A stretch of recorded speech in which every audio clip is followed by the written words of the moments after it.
मायरा की वजह से अंशुमान के हाथ लगती है अरमान की डायरी, जिससे होता है 7 साल पुराना खुलासा।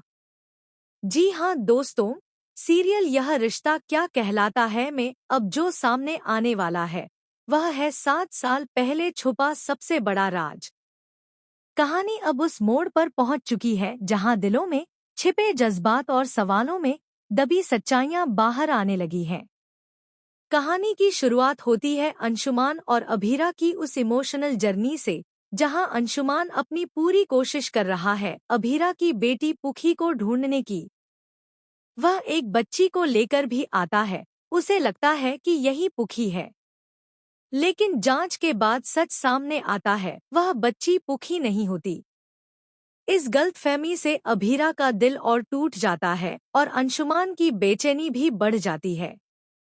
इसी बीच कहानी एक दिलचस्प मोड़ लेती है, जब मायरा और अंशुमान के बीच एक बेहद भावुक पल साझा होता है।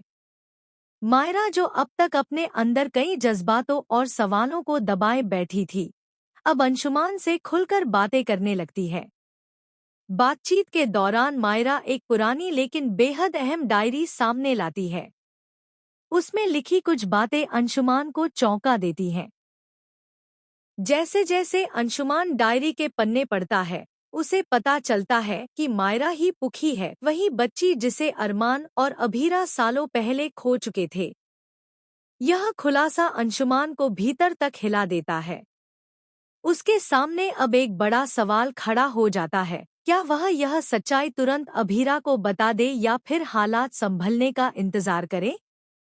वह जानता है कि यह खबर अभीरा के लिए खुशी भी लाएगी, लेकिन साथ ही दर्द भी देगी, क्योंकि यह सच्चाई अब तक उससे छुपाई गई थी, और वो भी अरमान की तरफ से। अगर यह राज किसी और के जरिए सामने आया, तो अभीरा का न सिर्फ अरमान से भरोसा टूटेगा बल्कि मायरा यानी पुखी भी टूट सकती है। इस सच्चाई को जानकर अंशुमान असमंजस में पड़ जाता है। वह मायरा के साथ वक्त बिताता है और उसके हावभाव से यकीन हो जाता है कि यही अभीरा की बेटी है, उसकी पूरी परछाई। वहीं दूसरी तरफ गीतांजलि यानी गीतू, जो मायरा को अपनी बेटी मानती थी, अब भीतर से असुरक्षित महसूस करने लगती है। उसे डर सताने लगता है कि कहीं सबको यह ना पता चल जाए कि मायरा ही पुखी है। लेकिन जल्द ही मायरा को खुद अपनी पहचान से जुड़ा एक बड़ा सुराग मिलता है। डायरी के बीच एक पुरानी फोटो, जिसमें एक औरत ने उसे गोद में उठाया हुआ है। वो औरत और कोई नहीं बल्कि अभीरा होती है। तभी मायरा समझ जाती है कि उसकी असली माँ वही क्यूट आंटी है, जिससे मिलकर उसे हमेशा एक खास एहसास होता था।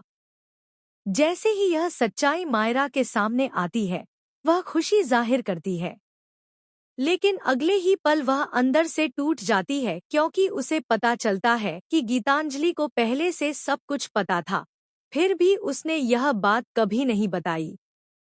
मायरा गुस्से में गीतांजलि से कहती है, आप मेरी मम्मा नहीं हो। I hate you Gitanjali aunty. Myra की बातें सुनकर गीतांजलि फूट फूट कर रो पड़ती है। उसे अपने किए पर पछतावा होता है कि उसने सिर्फ अपने बारे में सोचा और मायरा से उसकी असली माँ को छीन लिया। दूसरी तरफ अंशुमान के पास अब बहुत कम समय होता है। वह सोचता है कि अगर उसने यह सच्चाई अब भी नहीं बताई, तो बहुत देर हो जाएगी। लेकिन वह जानता है कि उसका एक शब्द अभीरा की जिंदगी बदल सकता है। कहानी उस मोड़ पर आ जाती है जहां अरमान का 7 साल पुराना झूठ सामने आने वाला है। अभीरा अब तक अरमान पर आंख मूंद कर भरोसा कर रही थी, लेकिन जैसे ही उसे यह पता चलेगा कि अरमान ने मायरा की असलियत छुपाई थी,